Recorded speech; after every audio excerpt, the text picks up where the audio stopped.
চট্টগ্রাম বিশ্ববিদ্যালয়ের শিক্ষার্থী ও স্থানীয় বাসিন্দাদের মধ্যে দফায় দফায় সংঘর্ষের ঘটনা ঘটেছে।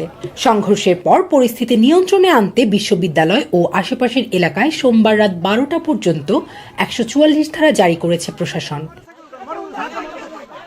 শনিবার রাত থেকে রোববার দুপুর পর্যন্ত চলা এই সংঘর্ষে বিশ্ববিদ্যালয়ের সহ উপাচার্য অধ্যাপক ডক্টর মোহাম্মদ কামাল উদ্দিন, সহ উপাচার্য অধ্যাপক মোহাম্মদ শামীম উদ্দিন খান, প্রক্টর তানভীর মোহাম্মদ হায়দার আরিফ সহ 1.5 শতাধিক শিক্ষার্থী আহত হয়েছেন।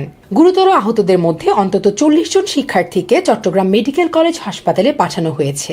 বাকিদের প্রাথমিক চিকিৎসা দেওয়া হচ্ছে বিশ্ববিদ্যালয় মেডিকেল সেন্টারে। শনিবার দিবাগত রাত 12:15টার দিকে বিশ্ববিদ্যালয়ের এক ছাত্রী মারধরের শিকার হন। তিনি বিশ্ববিদ্যালয়ের 2 নম্বর গেট সংলগ্ন একটি ভবনে ভাড়া থাকেন। ওই রাতে ভবনে প্রবেশের সময় ভবনের দারোয়ান তাকে মারধর করলে উপস্থিত শিক্ষার্থী দারোয়ানকে ধরতে যান, কিন্তু দারোয়ান পালিয়ে গেলে শিক্ষার্থীরা তাকে ধাওয়া করে।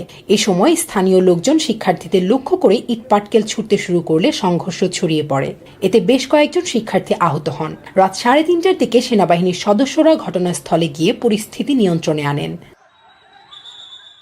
রোববার দুপুর 12টা 5 মিনিটের দিকে আবারও সংঘর্ষ শুরু হয়। বিশ্ববিদ্যালয়ের 2 নম্বর গেট সংলগ্ন জোবরা গ্রামে শিক্ষার্থী ও স্থানীয়রা মুখোমুখি অবস্থানে যায়।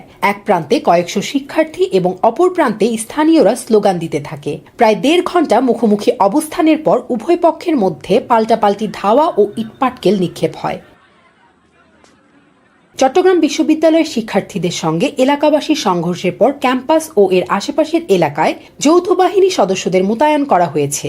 আজ রোববার বিকেল 4টার দিকে আইন শৃঙ্খলা বাহিনীর সদস্যরা বিশ্ববিদ্যালয়ের 1 নম্বর গেট দিয়ে প্রবেশ করে, পরে তাদের বিভিন্ন স্থানে মোতায়েন করা হয়েছে।